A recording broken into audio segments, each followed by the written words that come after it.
Em julho de 2020, quando do bicentenário da emancipação política de Sergipe, estávamos vivendo a plenitude da pandemia Covid-19.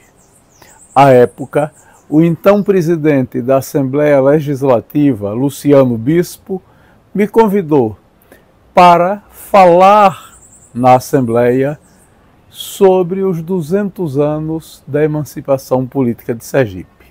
Estávamos todos usando máscara.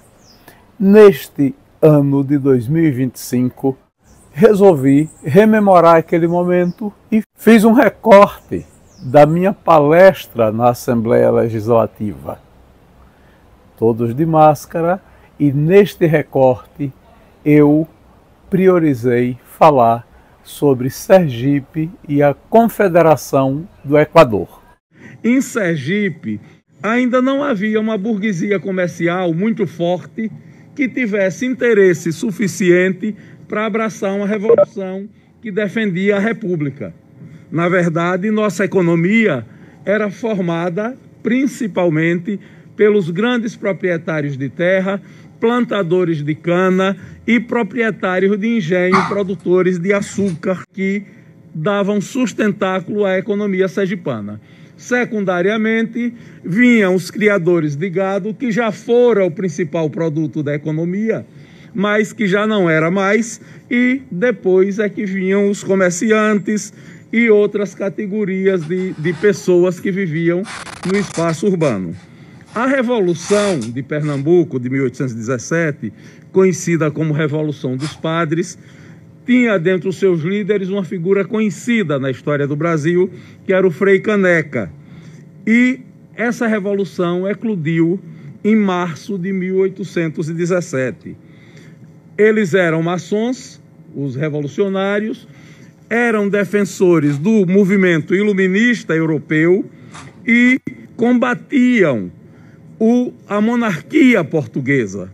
Eles diziam que a família real que se transportou para o Brasil em 1808 e a corte que ela instalou no Rio de Janeiro custava muito caro para a economia brasileira. Por isso, eles queriam a independência do Brasil e faziam a defesa da organização de uma república. Era uma revolução apoiada, na época, pelo cônsul dos Estados Unidos da América no Recife e também por alguns oficiais franceses do exército de Napoleão Bonaparte, que havia sido vencido, e o próprio Napoleão, naquele momento, estava preso na ilha de Santa Helena. Diante do movimento, daquela revolta, os proprietários rurais sergipanos, os proprietários de terra, entraram em pânico. Eles temiam que a situação das pessoas mais pobres de Sergipe pudesse afetar aquela situação. Era uma situação inquietante. Naquele momento, Sergipe, naquele ano de 1817, Sergipe convivia com a escassez de gêneros alimentícios, principalmente para as pessoas mais humildes e principalmente a farinha de mandioca, que era um produto muito importante em função da seca com a qual os sergipanos conviveram até 1816. A seca que dominou o nosso território até 1816 fez com que a produção agrícola caísse e houvesse escassez de farinha de mandioca, que era o principal produto na mesa das pessoas mais pobres.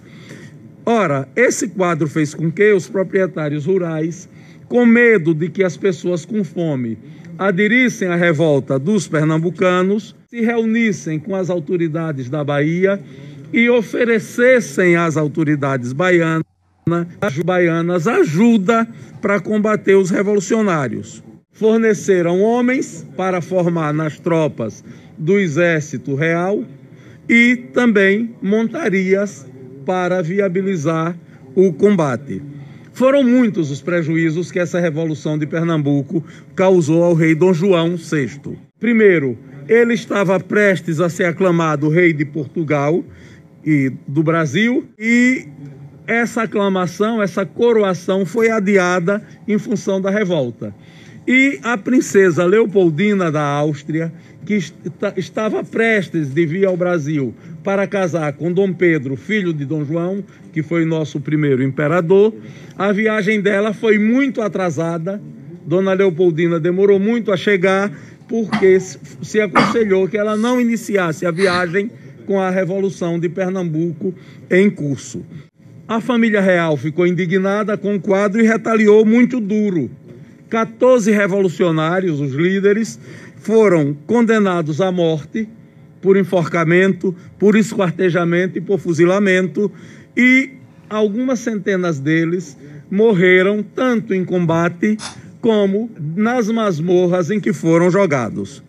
Na verdade, todos acusados do crime de lesa majestade. E, além disso, dentro desse pacote de retaliação, também contribuiu para que ele decidisse dar autonomia a 3 capitanias para reduzir o poder de influência de Pernambuco.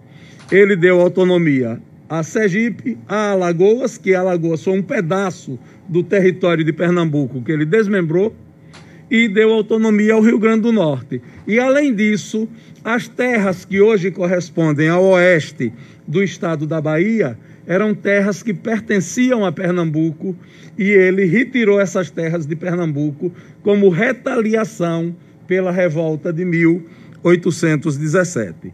A gente já viu que essa revolução, a Confederação do Equador, foi importante, contribuiu para as decisões tomadas pelo imperador. Mas essa explicação é pouco. Isso sozinho não explica.